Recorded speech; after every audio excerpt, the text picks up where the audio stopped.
O tema de hoje é sexualidade e espiritismo. Boa noite, convite. Eu me chamo Flávia. Vou fazer a primeira pergunta da noite.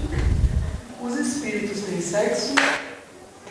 Essa pergunta tem no livro dos Espíritos, né?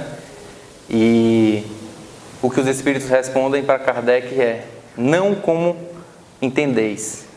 Então, o sexo dos Espíritos não é como o sexo aqui. E sexo eu falo não do ato sexual, mas sexo mesmo de masculino e feminino, homem, mulher, como queiramos chamar. Então, este sexo, não como vos entendeis. Então, não existe lá o espírito homem e o espírito mulher. O espírito seria assexual, não teria sexo. Ah, mas porque eu vejo meu pai não aparece como mulher, não aparece, ele aparece como meu pai, como um homem. Porque normalmente estaremos nos apresentando com a aparência da nossa última encarnação. A aparência que nós vamos estar mostrando. Ou, se tivermos essa capacidade, vamos nos apresentar com a aparência que desejarmos, de a encarnação que a gente escolher. Emmanuel, por exemplo, prefere aparecer, e aparecia para o Chico, da forma de Públio Lentulus, a encarnação dele lá no período do Cristo, a encarnação em que ele perseguiu o cristianismo e não entendeu a mensagem de Jesus. Então ele escolhia aparecer como na figura de Públio Lentulus, na aparência de Públio Lentulus, para lembrar aqueles tempos de perseguição. Ele poderia aparecer na figura do padre Manuel da Nóbrega, que foi uma de suas encarnações também, mas não. Ele sempre escolheu se apresentar como Públio Lentulus.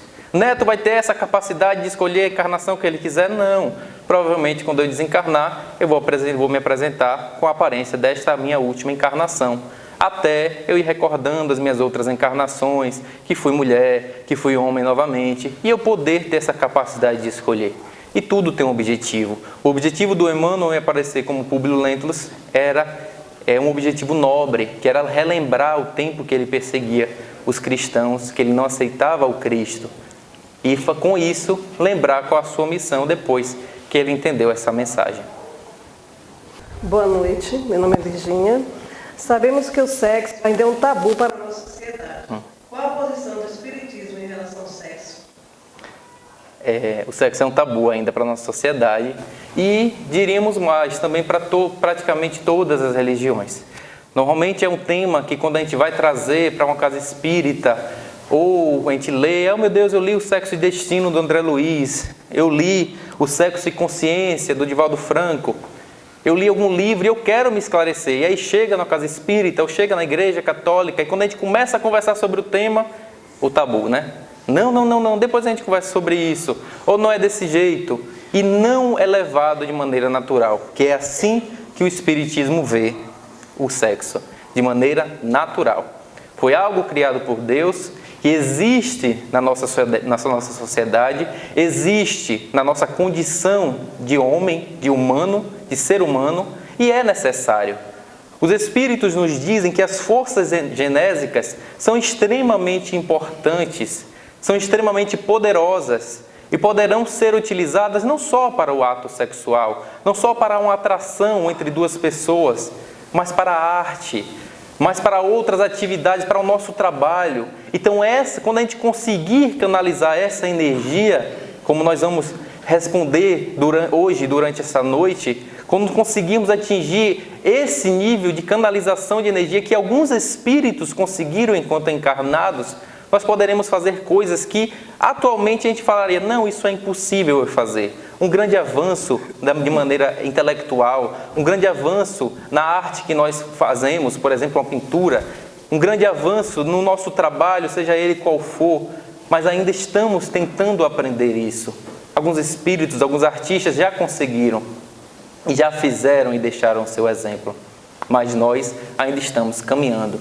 Mas é desse jeito que o espiritismo vê o sexo, de maneira natural, porque é algo natural entre os animais e também entre os homens. A atração física é algo natural, é algo hormonal e algo que deve ser levado de forma natural também pelas religiões, como é pelo espiritismo.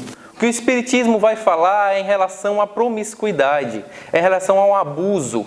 Então, o abuso é que não é necessário, é que não deve ser realizado. seja do sexo ou de qualquer outra coisa. Todo abuso é prejudicial. Então, o que não é natural é este abuso, esse uso exacerbado. E por que então que eu estou abusando? Que prejuízo isso vai estar me trazendo? Como nós falamos da canalização de energias.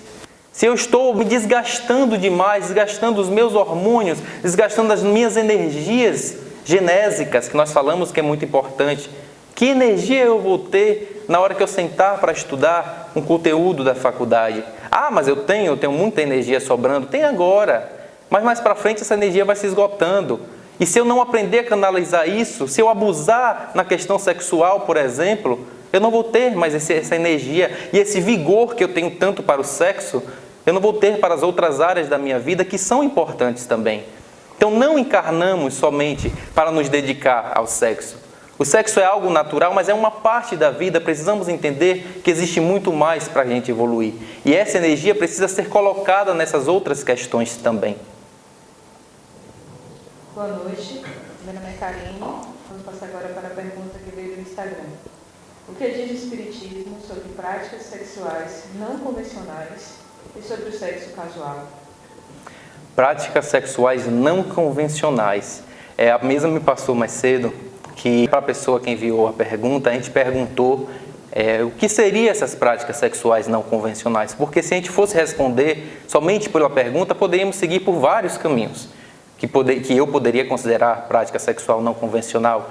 Aí a pessoa deu alguns exemplos do que ela realmente quis dizer com a questão, e o exemplo dela foi o poliamor, a nova modalidade de amor.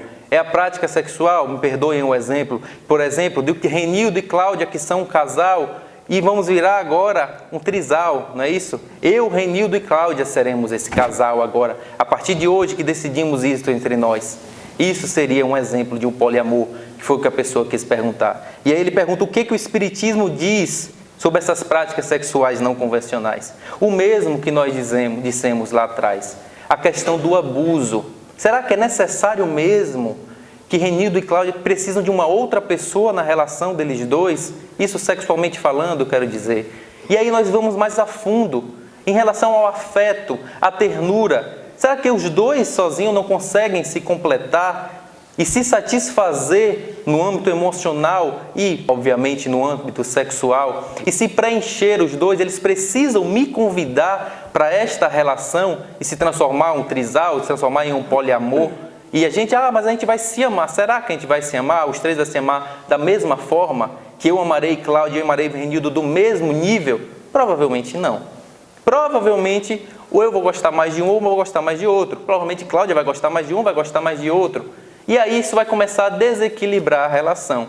Enquanto o trisal, sem o equilíbrio, não vai dar mais certo. Digamos que Cláudia goste mais de Renildo, que era o casal original. Eu que entrei depois vou ficar ciumado. Sim, Cláudia, e eu? Me convidou por quê?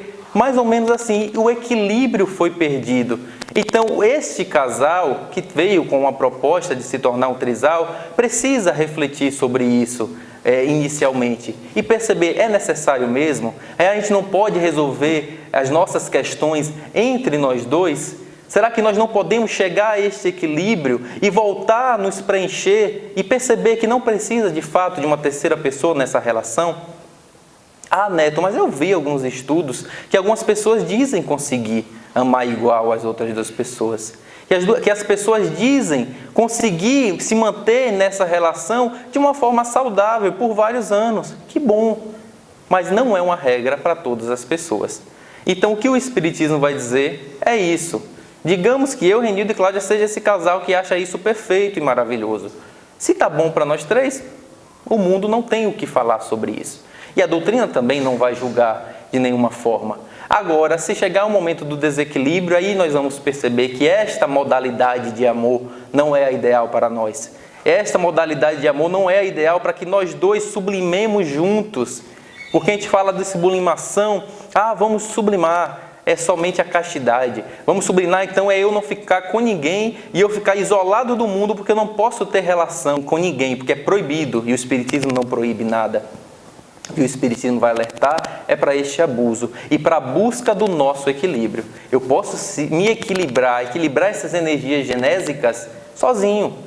Eu posso precisar de uma companheira.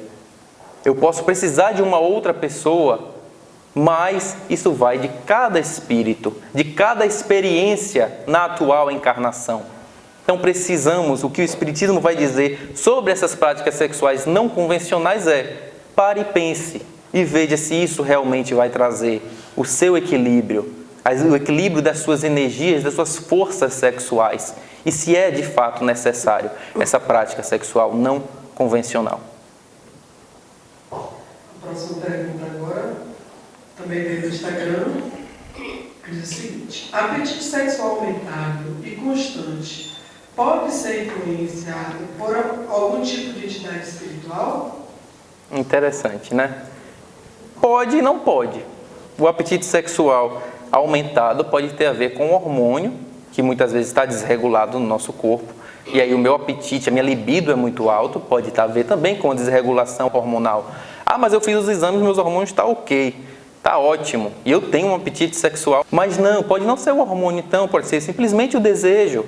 E a resposta nesse assunto vai ser novamente o equilíbrio. E agora você vai falar assim: mas Neto, é uma influência de uma entidade espiritual, é uma obsessão sexual. Existe obsessão sexual? Existe, claro que existe. É o espírito que vai encontrar em mim estes elementos para me desequilibrar. O que é uma obsessão? É a persistência de um espírito, encarnado ou desencarnado, sobre outro. E essa tenacidade, essa persistência que vai causar esse incômodo e pode causar alguns atrapalhamentos na vida desse outro espírito e que vai ser chamada por nós de obsessão. Na questão sexual, digamos que eu tenha esse desequilíbrio sexual, que eu tenha, por exemplo, esse apetite já aflorado, esse apetite sexual aflorado. As companhias espirituais que eu vou atrair para próximo de mim são espíritos também que vão ter esse apetite aflorado. Então o que eles vão fazer? Eles vão intensificar mais ainda.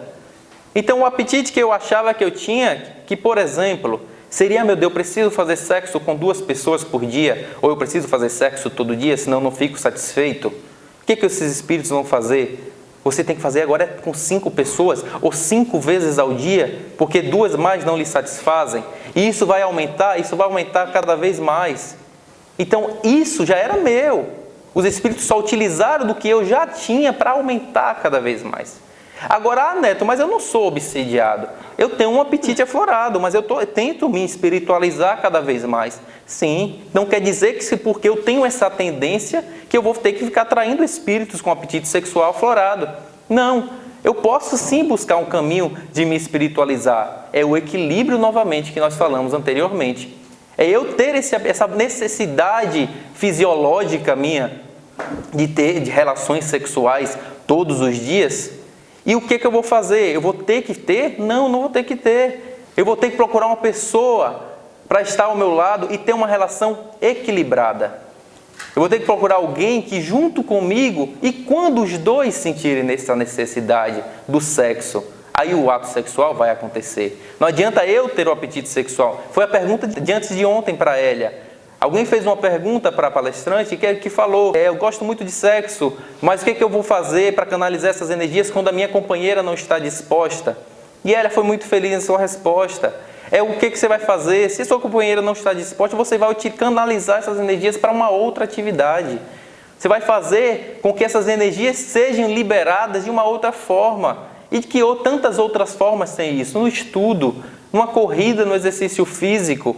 Não é porque você quer que sua companheira é obrigada a querer também. E através deste equilíbrio, vocês dois vão conseguir ter uma vida sexual saudável. A próxima pergunta é da plateia. Alguém tem alguma pergunta? Boa noite. Boa noite. Como foi trazido aí o tema de uma interferência desencarnada Sim. nesse momento do casal? Como se dá, como são os critérios no processo mesmo da fecundação, desse planejamento reencarnatório, tanto nesse aspecto aí mais espiritualizado, quanto na questão desse obsessor mesmo, né? Como é que é essa interferência e participação? Ótima pergunta. Nós vamos ver muito isso nas obras de André Luiz. Tem um livro do André Luiz, acredito que no maior, que ele vai acompanhar vários desencarnes, só que ele também acompanha alguns reencarnes. E aí o André Luiz, acompanhando esses reencarnes, ele vai ver que muitas vezes essas reencarnações que foram programadas e planejadas pela espiritualidade eram de obsessores daquele casal ou de um dos componentes daquele casal. E a misericórdia de Deus faz o quê? Ele me odeia tanto, ou eu odeio ele tanto, que eu não o perdoei ainda. Não é só quem está do lado de lá que odeia, não. Muitas vezes somos nós os obsessores. Então, um odeia tanto o outro, um quer tanto a vingança. O que a espiritualidade maior faz? Vai lá como filho de neto. Vá lá agora para ele aprender a lhe amar e para vocês se amarem agora como pai e filho. É uma regra? Não, não é uma regra. Não necessariamente ele vai vir como meu filho, pode vir como filho da minha irmã. Ou pode vir como alguém que um dia vai se encontrar comigo e seremos grandes amigos. Então não existe essa regra, mas o que existe é a misericórdia de Deus é tão grande que vai achar uma forma da gente tentar acertar juntos.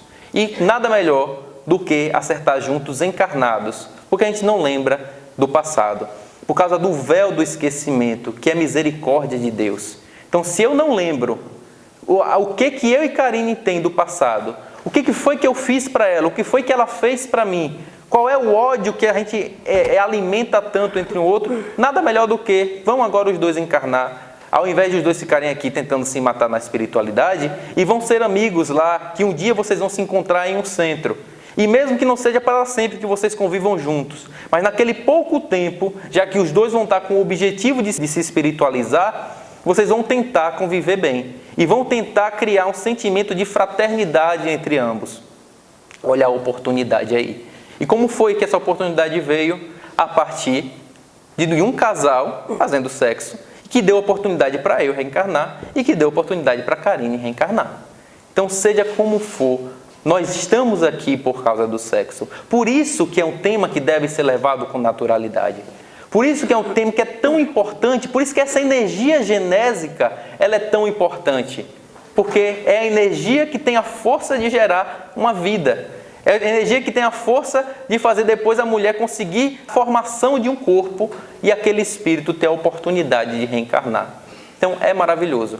Em relação ao que o Olivia falou, não existe a regra, mas pode acontecer isso, do obsessor vir como um filho da pessoa para poder reparar e deixar de ser obsessor e passar agora a ser um espírito que vai receber o amor daquele pai, daquela mãe, e ambos vão trabalhar isso naquela encarnação. Como um médium deve encarar a relação sexual, a prática sexual? Também de maneira natural. Se o espiritismo encara de maneira natural, por que não os médiuns e não encarariam de maneira natural? E nós lembramos de uma história de Divaldo, que Divaldo ele tinha 17 anos à época, e por sua criação católica, cheio de tabus, com medo, e toda hora que vinha um pensamento, um adolescente de 17 anos, que via um pensamento de atração por alguém, ou um pensamento sexual, ele se punia porque aquilo era errado, era punitivo, então ele tinha que se confessar ao padre para ser perdoado porque pensou em sexo. E aí Divaldo, isso acabava com Divaldo, porque no momento que ele saía da confissão com o padre, ele pensava de novo. Quem já foi adolescente ou quem é adolescente sabe que é assim. É a fase que os hormônios estão à flor da pele, de fato. Então, a maioria das coisas, o adolescente vai sexualizar quase tudo. E aí, Divaldo, como médium, começava a se questionar: como eu vou conseguir trabalhar isso? Como eu vou conseguir usar minha mediunidade se eu estou com esses pensamentos impuros, que à época ele achava que eram impuros, na minha mente? E os espíritos o orientavam, mas ele não entendia as orientações. Até que um dia ele foi ao encontro de Chico. Ele foi conversar com Chico Xavier, lá em Uberaba. E em um momento eles passaram uma tarde juntos. E Chico esclareceu várias coisas. Só que Divaldo, com vergonha, cheio de tabu, Chico já tinha percebido o que é que ele queria de fato. O que ele queria conversar, quais eram as orientações que ele queria. Imaginemos, vocês que são médiuns, as orientações e o prazer de receber uma orientação relacionada à mediunidade. Nesse período ele queria também relacionada à sexualidade, mas relacionada à mediunidade pelo médium Chico Xavier. Então Divaldo teve essa honra de esclarecer esses assuntos com Chico. E aí, depois de muito sofrer, ele conseguiu falar, Chico. Aí Chico falou, Divaldo, você quer me perguntar alguma coisa? Aí ele, quero, mas não sei se devo, porque é algo muito, para mim, muito impuro. E aí Chico já havia percebido, pode perguntar, que o nosso irmão André Luiz, que é especialista já na área da sexualidade, já que havia estudado para escrever alguns livros sobre o assunto através do Chico, está presente e vai tirar suas dúvidas, vai esclarecer o que você quiser. E aí o Divaldo pergunta para ele, Chico, o que eu faço com esses pensamentos que passam pela minha cabeça, com esses desejos que passam pela minha cabeça, esses desejos no meu corpo, o que eu faço porque eu não consigo controlar? E eu sei que nessa encarnação, não é para eu me casar com ninguém nesta encarnação, mas eu não sei o que fazer. E aí Chico ouve as orientações do André Luiz, e depois passa algumas experiências dele mesmo para Divaldo, porque ele percebeu que nada melhor do que fazer Divaldo entender se ele não contasse a sua própria história, a época que ele também passou por esses conflitos. E ele começa a falar que também a sua adolescência, esses mesmos pensamentos passaram por sua cabeça. E ele foi orientado por Emmanuel em relação a tudo isso. E ele falava, Emmanuel, ele também com 17 anos mais ou menos, Emmanuel, eu estou começando a pensar em me casar. Eu quero arranjar uma companheira porque eu não estou aguentando mais. Eu preciso liberar essa energia sexual, essa energia genésica. Eu preciso encontrar alguém para caminhar junto, nada melhor do que o casamento. E aí Emmanuel orientava, Chico, essa não foi a proposta da sua encarnação. Sua encarnação foi para você viver só e não se casar. Foi para você se dedicar ao povo, para você se dedicar à mediunidade. Mas Emmanuel, o que eu faço? Se eu estou sentindo tudo isso, eu não sei como liberar dessas energias. E aí Emmanuel começou a esclarecer o Chico, e o Chico contou para Divaldo essas experiências para ajudar, mostrando como é que Divaldo iria adquirir essa disciplina mental e sexual. E ele conta que Emmanuel fala para ele que para liberar essas energias ele deveria começar por exercícios físicos. Então, Chico, libere. Não segure essa energia, tem que ser liberada. Então, pratique exercícios físicos. E aí Chico começou a praticar. Não adiantava muito no começo, mas ele praticava exercício para poder aliviar. E não aliviava esses desejos, essa tensão, essa energia genésica. E aí Emmanuel, você quer amor? Então abrace as árvores. Você quer sentir amor? Abrace as árvores. Aí Chico abraçava as árvores. Só que depois ele falou, mas Divaldo, não adiantava, porque as árvores não me abraçavam de volta. Então era só eu abraçando um pedaço de madeira, que sabia que era um ser vivo, mas não era a mesma coisa. Até que Emmanuel conta para ele uma parábola para ensinar ele como governar essas energias sexuais. E aí ele conta uma parábola de um rei que governava um reino muito grande. E que esse reino adquiriu muita comida, esse reino começou a estocar muita comida. E aí o povo desse reino, um dia veio um período de estiagem, começou a passar fome. E começou a gritar para o rei, rei, temos fome, rei, queremos comida. E o rei correu e se isolou no castelo, porque o povo começou a se revoltar. E aí o ministro dele começou a aconselhar, meu rei, o povo tem fome, vamos liberar um pouquinho da comida que está estocada, pelo menos para aliviar por esse período. Aí o rei, não, a comida é dos exércitos que vai nos defender, não vamos liberar as comidas agora. E aí o tempo foi passando, as semanas foram passando, o povo começou a ficar mais desesperado porque queria comer, o rei não cedia, não liberava comida, e aí o povo começou uma revolta, começou a invadir o castelo. O rei, quando se viu naquela situação, começou a falar, e agora, meu ministro, o que eu faço? Aí o ministro, mas eu já lhe aconselhei, você tinha que ter liberado a comida para o povo, agora não adianta você liberar mais porque eles estão vindo para lhe atacar, você liberando ou não, eles estão chegando. E agora o que eu faço? Vai, o último conselho que eu lhe dou. Vá até a sacada, a janela real, e fale com o povo. Diga para o povo quais são as suas responsabilidades como rei. Diga, seja sincero com o povo, só assim talvez eles parem e não venham tirar do poder. E aí o rei foi. E aí chegou lá, falou, meu povo, é muito difícil ser um rei. Aí contou os problemas que ele tinha que passar. É muito difícil tomar essas decisões. Eu realmente tomei uma decisão errada de guardar comida para o exército quando deveria ter liberado para o povo. Mas agora eu vou liberar. Aí o povo começou a se acalmar. Aí o povo falou, realmente, eu nunca tinha pensado no rei desse jeito, nessas decisões difíceis e tal, até que tudo acalmou os ânimos. Aí Emmanuel parou de contar essa parábola, né? Aí, entendeu, Chico? É assim que você vai canalizar suas energias sexuais. Aí, Chico, eu não entendi nada. Não entendi, não adiantou nada essa história. Muito linda a história, Emmanuel, mas não me ajudou em nada. E aí Emmanuel começa a explicar a história. Emmanuel começa a falar, Chico, o rei é você, é o seu espírito. O corpo é o seu reino. E aqueles súditos e milhares são as suas células. Os trilhões de súditos que você tem nesse seu reino. O que é que você tem que fazer, Chico? Você tem que conversar com os seus súditos. Você tem que chegar para cada célula, cada um desses trilhões que você tem e falar, meus súditos, eu sei que vocês têm fome, mas vocês vão ter que se contentar com outro tipo de alimento, que não esse alimento da prática sexual. Isso no caso de Chico, porque tinha um outro objetivo da reencarnação. Ele tinha que se sublimar naquela encarnação. Vocês vão ter que se contentar com a ternura de um amigo que venha me abraçar. Vocês vão ter que se contentar com o alimento de um aperto de mão e com todas as pessoas agradecidas pelo bem que nós vamos fazer. E em troca, toda essa energia genésica vocês vão me doar para que a gente possa utilizar na prática da mediunidade. E aí Chico entendeu o que o Emmanuel quis dizer e falou que imediatamente ele fez. Depois de um tempinho ele refletiu e falou, tá bom. Foi para a janela de casa, o clima estava bom. E foi conversar com seus súditos, que eram suas células. Aí entrou num estado meditativo e imaginava de fato que ele estava conversando com cada célula. E falava tudo isso que nós falamos anteriormente. E aí o Chico fala que a partir daquele momento que suas células doaram de fato essa energia para a mediunidade dele, a sua psicografia ficou mais rápida e mais precisa como nunca.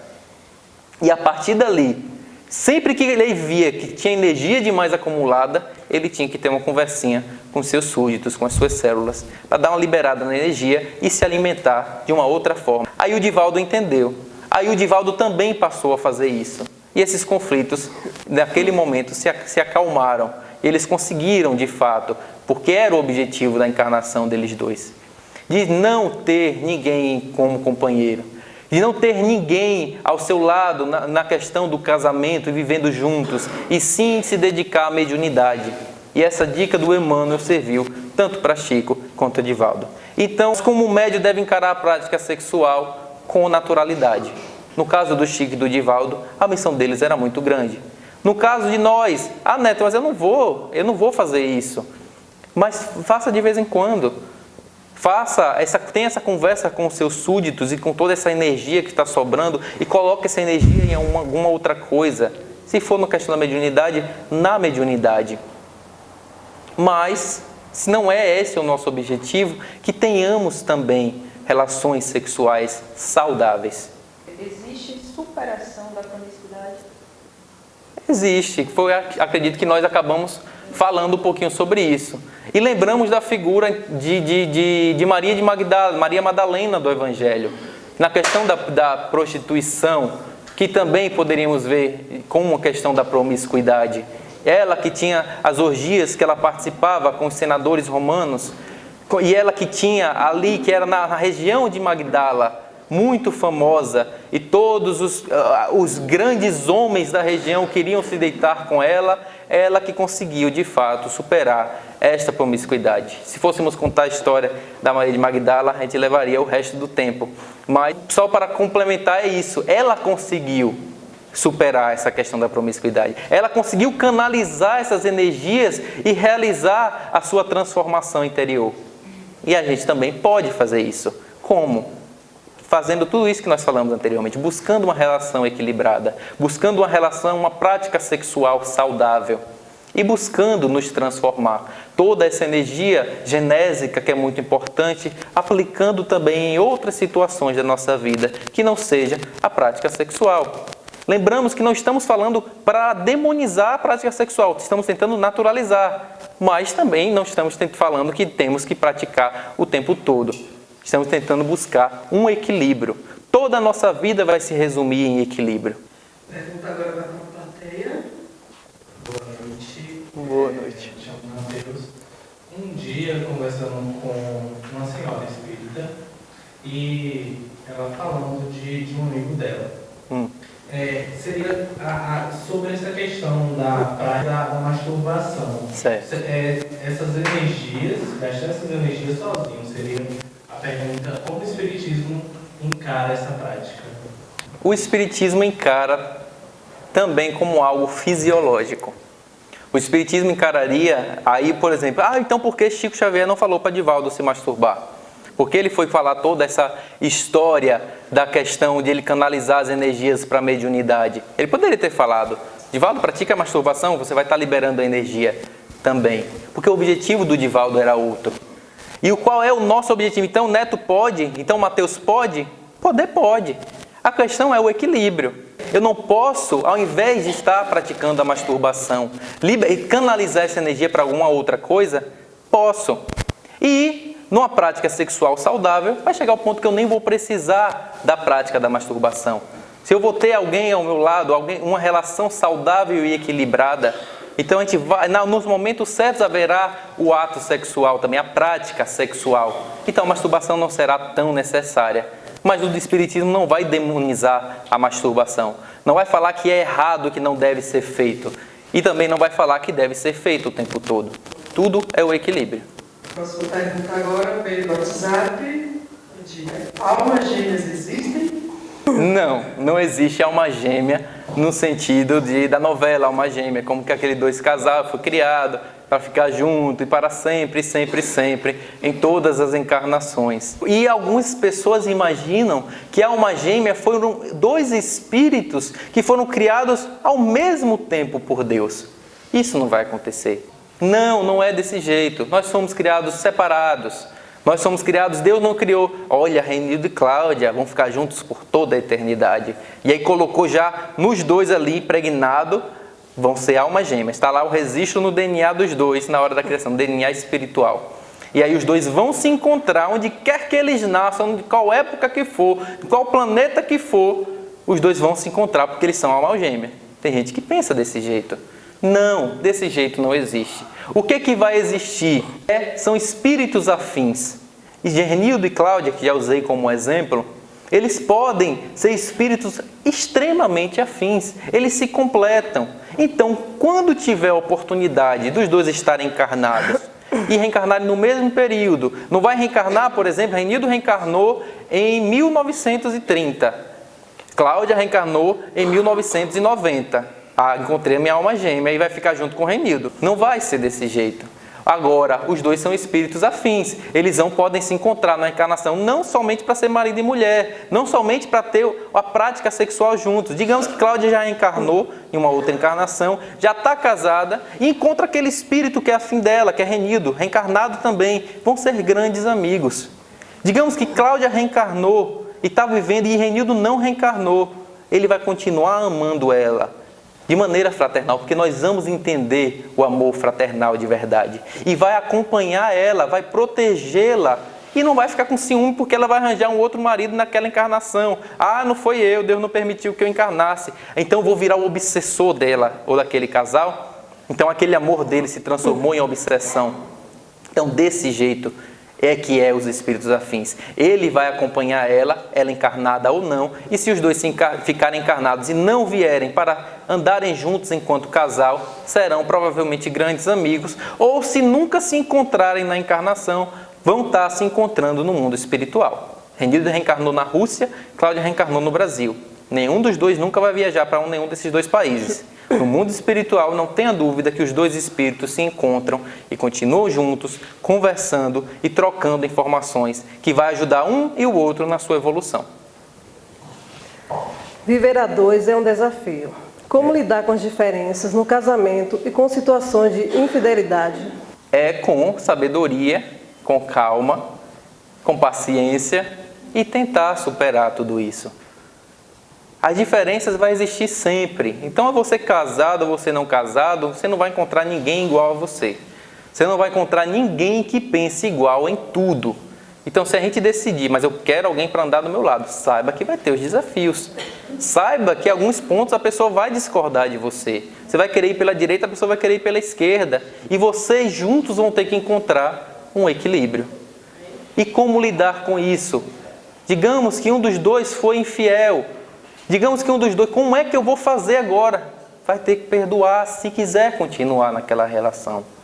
Vai ter que confiar novamente se aquela relação, se a proposta for continuar juntos.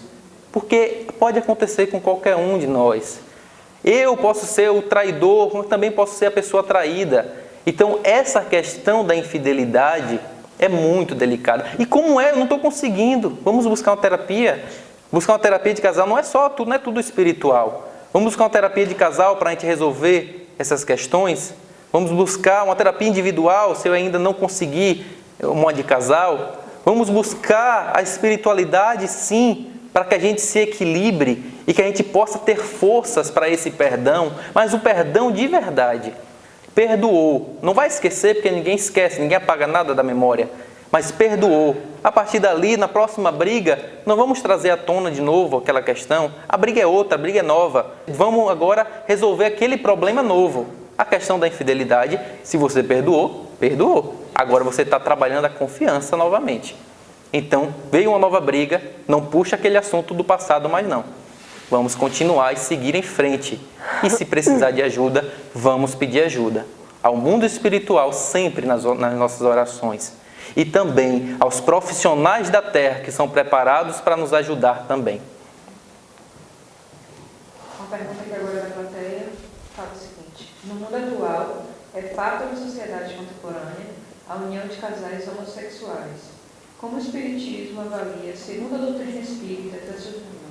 Eu vou usar uma resposta do Divaldo, que eu esqueci de falar para vocês. A maioria das minhas respostas estão baseadas no livro Sexo e Consciência, que foi organizado por Luiz Fernando Lopes, tem na nossa biblioteca, e é um livro maravilhoso, que é um livro de compilações de falas de Divaldo sobre diversos assuntos relacionados ao sexo, em que ele esclarece. E aí vem a questão das uniões homoafetivas, como nos foi perguntado. E aí o Divaldo fala, quando começou a quebrar esses preconceitos, quando se começou a validar o casamento gay, quando começou a validar a adoção de filhos por casais gays, e Divaldo, primeiramente, ele falou, meu Deus, eu não concordo. E Divaldo passou dias meditando sobre o assunto. Divaldo passou semanas meditando e não conseguia ainda encontrar, porque ele sabia que para o Espiritismo iria ter uma resposta, mas ele ainda não tinha conseguido meditar. E aí, principalmente na questão da adoção, porque na cabeça dele, ele achava que deveria ser o homem e a mulher para criar um filho bem, para ter esse equilíbrio de energias.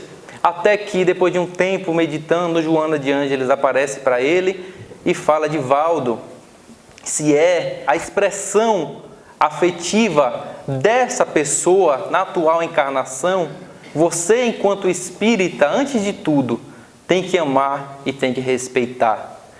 Você, enquanto espírita, em relação à adoção agora, pense que para aquela criança que está abandonada, ter uma família e ter um lar é muito mais importante do que o casal que está adotando ele, seja de um pai e uma mãe, ou dos pais ou duas mães. O que aquela criança está precisando é de amor.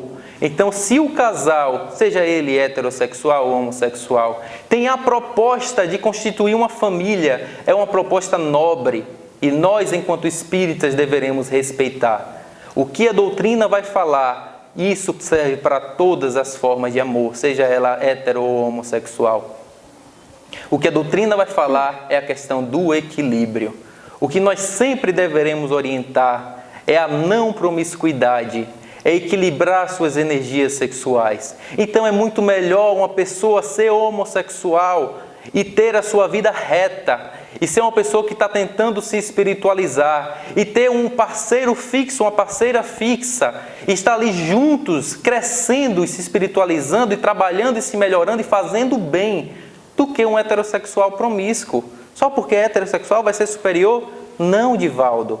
Pense sobre o assunto. E aí o Divaldo, a partir dali, começou a pensar diferente sobre o assunto. E várias pessoas perguntavam para ele, mas Divaldo, devemos permitir que uma pessoa homossexual seja trabalhador espírita? Aí Divaldo, como não? Eles não são humanos mais? E todo mundo se assusta, que Divaldo tem algumas respostas assim, né? Aí Divaldo, não. Se a pessoa estiver seguindo uma vida reta, nada vai impedir dela fazer o bem. Se a pessoa estiver tentando se espiritualizar cada vez mais, não importa qual é a sua expressão sexual, a sua expressão afetiva. Não importa, o que importa é ela estar tentando se melhorar. Então, eu acredito que a resposta seria mais ou menos assim. Devemos conversar sobre sexo com os nossos filhos? Devemos conversar. Devemos nos orientar, se necessário. Ai, meu Deus, eu estou com tanta dúvida. Voltamos para a questão da terapia. Pergunta ao seu terapeuta, o que você acha? Está na hora já de eu conversar sobre sexo? Normalmente, se o filho começar a perguntar, vai ser a hora de conversar. Se ele está trazendo as questões para você, que é pai, que é mãe, é porque ele está curioso sobre o assunto. Então, que bom que ele está vindo perguntar para você. Porque se você não responder, ele vai buscar a resposta em outro lugar. Isso sem dúvida nenhuma. E hoje em dia o acesso à informação está muito fácil.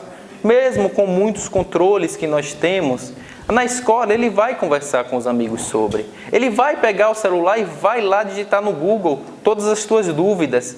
Mas se antes disso ele teve aquela confiança de falar, eu vou perguntar para o meu pai o que é isso. E foi lá e perguntou, não menino, a gente não fala sobre isso não. Ele vai buscar em outro lugar. Agora é melhor a resposta segura e que Mateus vai responder de fato o que ele quer que o filho saiba de forma saudável e não o que ele vai encontrar na internet. Então sim, devemos conversar sobre sexo com nossos filhos, mas no momento certo. Se o filho não falou nada até agora, isso falando de criança, se o filho não tem nenhuma dúvida, eu vou chegar e vou começar a puxar o assunto do nada? Não tem porquê. Agora, se uma criança, se o filho ou a filha já está passando da fase da adolescência e ainda não buscou essas questões, e o pai acha que há necessidade, ou a mãe acha que há necessidade de ter essa conversa, essas orientações, sim, nós devemos ter, sim, essas primeiras orientações sobre a prática sexual segura, sobre como era o sexo e tirar aquelas dúvidas, porque a melhor pessoa para responder isso é você que é pai e que é mãe também. Vamos fazer a última pergunta. Existe relação sexual entre dois espíritos desencarnados? Pode existir, sim. Se eu for um espírito que esteja vibrando em uma vibração inferior, e se eu for um espírito em que o sexo mova todas as minhas decisões, eu vou desencarnar e vou parar de pensar em sexo? É claro que não. Eu vou para regiões onde os espíritos que também pensam em sexo o tempo todo estão presentes. E nós vamos nos encontrar e nós estaremos na mesma sintonia. E sim, eles irão praticar. Eles não vão praticar da forma como se estivessem na carne, porque tudo é pensamento. Mas na nossa cabeça, enquanto espírito, será como se houvesse as sensações físicas, mas será um sexo por pensamento, por assim dizer. Será trocas de energias e não o sexo da nossa forma, da maneira física. Agora, se eu sou uma viúva, eu sei que tem uma pergunta dessa lá na minha frente, uma viúva ou viúvo e o meu parceiro ou parceira desencarnou, eu posso atraí-lo para ter relação sexual comigo? Isso é uma obsessão, mas pode. Eu posso ser o espírito obsessor e falar, minha esposa, venha que a gente vai ter relação sexual como se você tivesse encarnada ainda. E eu senti aquelas sensações do sexo como se estivesse realizando sexo com a minha esposa. Eu a atraí e a gente realizou sexo no mundo espiritual, como nós já falamos, a troca de energias. E eu acordar com nossa, eu sonhei e parece que aconteceu e não sei o quê. E se a minha esposa já for evoluída, ela vai estar em outras esferas, mas algum outro espírito vai vir, que eu chamei. E aí já vai ser uma obsessão. E entre dois espíritos também, se estiverem na mesma sintonia, vai realizar. Mas está botando medo na gente? Não, a gente está buscando se melhorar. A gente sabe que tudo é pensamento. Que se a gente estiver tentando nos conectar com Deus e com os espíritos que nos orientam, que nos protegem, os nossos espíritos afins, estaremos sempre vibrando numa faixa maior. Estaremos levando uma vida saudável e equilibrada. E no mundo espiritual, sem dúvida, teremos uma proteção e também teremos uma outra vibração. Nos conectaremos com outros espíritos. Sairemos do corpo para trabalhar. Sairemos do corpo para vir ao centro novamente, a continuar assistindo palestras, nos melhorando, encontrando com o amor, como dei o exemplo, que reencarnou lá nos Estados Unidos. E a gente vai trocar informações. Como é que está a sua encarnação? A minha está isso, está aquilo, me ajude aqui nessa questão. E aí eu volto para o corpo com uma resposta que eu às vezes nem imaginava. Ou às vezes a pessoa lá nos Estados Unidos volta para o corpo e aí fala, então é por isso que muitas vezes a luz, a energia elétrica foi descoberta quase que ao mesmo tempo. Sim, muitas vezes as duas pessoas, eu nem sei se a energia elétrica foi assim, mas muitas vezes duas pesquisas estão acontecendo aqui entre mim e Renildo, cada um em um país diferente, e os nossos espíritos se encontram e estudam juntos. E aí quando eu descubro aqui, Renildo só faltava isso aqui para descobrir. E aí os dois iam descobrir praticamente juntos. Tá aí a discussão do avião até hoje, né? Quem foi que inventou? Se foi Santos Dumont ou os irmãos lá norte-americanos. Para mim foi Santos Dumont. Mas provavelmente inventaram tudo juntos ali nas reuniões que eles provavelmente tinham no mundo espiritual. E com o sexo não é diferente. Então a gente informa aqui, quem ficou com dúvida ainda, quem não tiver algum questionamento, pode procurar Neto ao final da reunião. E agora eu passo a palavra para ele fazer as considerações finais. Muito obrigado. Eu sei que ficou uma pergunta quando vocês me passaram a lista, que é da castidade. Eu vou aproveitar para falar da castidade junto com as considerações finais. A pergunta era, a castidade é recomendada? E aí nós voltamos para a história lá do Chico. É recomendada? Não, não é recomendada. Está aqui a diretriz para você seguir. E um dos pontos é castidade. Como, por exemplo, alguns sacerdotes adotam obrigatoriamente a questão da castidade. Mas se no meu pensamento, no meu coração, eu não tiver ainda essa certeza, os meus desejos vão continuar. Não é porque eu estou sendo obrigado a não ter relações sexuais nunca na minha vida que eu não vou ter em pensamento, que eu não vou desejar continuar tendo. Então a obrigatoriedade não vai mudar em nada. Agora, se a pessoa escolher ir por este caminho, ela vai ter que fazer aquilo que o Chico fez e aprendeu. Canalizar essas energias que vão continuar existindo e colocar essas energias em uma outra coisa. Como um exemplo dele, na prática mediúnica. E nós finalizamos falando novamente, tentando dar um resumo de tudo que nós falamos. Que o sexo e a prática sexual deve ser vista por nós, espíritas, de maneira natural. Tudo deve ser visto natural porque tudo é do homem, é do ser humano. E o que foi dado por Deus a nós para ser algo natural, que uma energia poderosa como essa, não deve ser vista como algo demoníaco, não deve ser vista como algo impuro, deve ser visto como algo natural e que se Deus criou, é porque tem o objetivo de nos sublimar. E devemos aprender a utilizar essa energia para nos melhorarmos cada vez mais. Aprender a canalizar essa energia para nos conectarmos mais ainda com Deus. Como nos exemplos que citamos, do Divaldo, do Chico, de Maria Madalena, que conseguiu se transformar após o seu encontro com Cristo e conseguiu ser, a partir daquele instante, uma nova mulher. Mesmo que não sendo respeitada por ninguém à sua época, mesmo que não realizando mais nenhuma prática de prostituição, ainda era considerada prostituta. Ainda era considerada aquela que a qualquer momento vai errar, mesmo sendo a que mais se transformou à época e mudou de fato da água para o vinho, depois do seu encontro com Cristo, mostrando que todos podemos nos transformar, mesmo que a sociedade não valorize. O que importa é a nossa transformação. O que importa é a nossa caminhada pessoal e a nossa reforma íntima. É eu estar em paz comigo mesmo. É eu saber que ontem eu era diferente e hoje eu sou um pouco melhor. Essa é a nossa proposta aqui, enquanto encarnados. Podermos equilibrar a nossa prática sexual e fazer com que ela não seja mais encarada como um tabu. Quando o pensamento vier, eu falar, meu Deus, eu não posso pensar isso porque é pecado. Mas estou pensando nisso porque, nesse momento que para mim é inapropriado. Ou então eu estou com esse pensamento fixo porque, e o que eu posso fazer para canalizar essa energia? O que eu posso fazer para me transformar e realizar as minhas práticas sexuais no momento adequado, de forma equilibrada, de forma saudável, com alguém que eu escolhi para caminhar ao meu lado? Então que possamos refletir sobre o assunto que é muito vasto. Sem dúvida nenhuma temos perguntas ainda pulando em nossa mente e que podemos sempre estar fazendo, podemos sempre estar buscando esclarecer sobre esse tema e sobre todos os outros, porque o nosso objetivo na Terra é a nossa transformação. Estamos aqui para aprender. Esta é a bendita escola que nos ensina, através das provas e das expiações, através dos exemplos daqueles que conseguiram vencer antes de nós e que devemos utilizar para a hora que a gente planejar os nossos passos e a nossa transformação pessoal. Muita paz para todos, muita luz em nosso coração e que possamos caminhar junto ao Cristo e ao nosso anjo guardião, que são as nossas conexões com o Pai, e que possamos, de fato, começar hoje a nossa transformação íntima. Muita paz. Seja.